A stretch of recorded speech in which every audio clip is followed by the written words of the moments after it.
If you feel limited by the idea of a budget, or you avoid it because it feels icky, or just don't think that you need it because you're not in debt, or, I can pay my bills. Totally get that.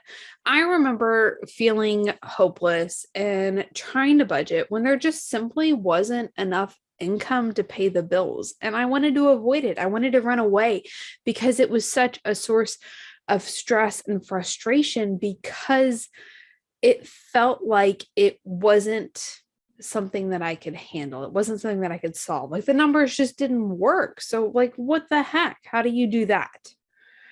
But budgeting is a tool, and it's a tool that you need more than ever if you're feeling those things. We use a budget to prioritize what is important. And the neat part of that about that is it's specific to you and your life. You see where the Your Money, Your Life podcast came from. If you're not budgeting, I hate to break it to you, but you're losing on average $7,500 a year simply because you're not the one setting the priorities. You're not the one setting the intentions. And if you're not doing it, somebody else is. Marketing and advertising are billion-dollar industries, and there's nothing wrong with them. They benefit us, right? Heck, I do marketing and advertising as well, but we need to be aware, because your money is valuable and your time is valuable, and you should spend your money and your time on the things that are important to you, not just because somebody successfully created a marketing campaign. Simply setting the intention of where you want your money to go. Your budget isn't about limiting you. It's about letting you do more of what you want to do.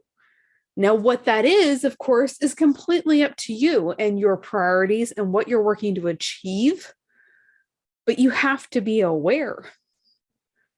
That's the first step. The first step is normally admitting you have a problem. Let's admit that we're aware that we actually need this. So now we're admitting that we need a budget to be unstoppable financially, that it's not an icky thing, and it's not designed to limit you.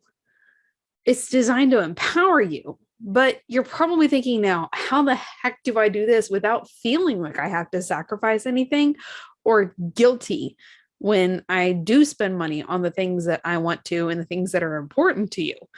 Because we shouldn't feel guilty. And if you're thinking that, don't worry, I've got you covered. We're going to talk about that part and the really crazy, we'll call it a shift that you need to make. And it's really game changing when you do that.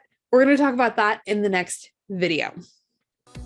If you're struggling with shame and guilt around your finances, whether it's debt, impulse spending, mistakes from the past, or the fact that you still haven't hit your income goal, then it's time for you to work with me. There are different levels of support and price points that you can use on the path to removing that guilt and shame so you can step into your unstoppable life. After all, your finances are unique to you, and your support should be too.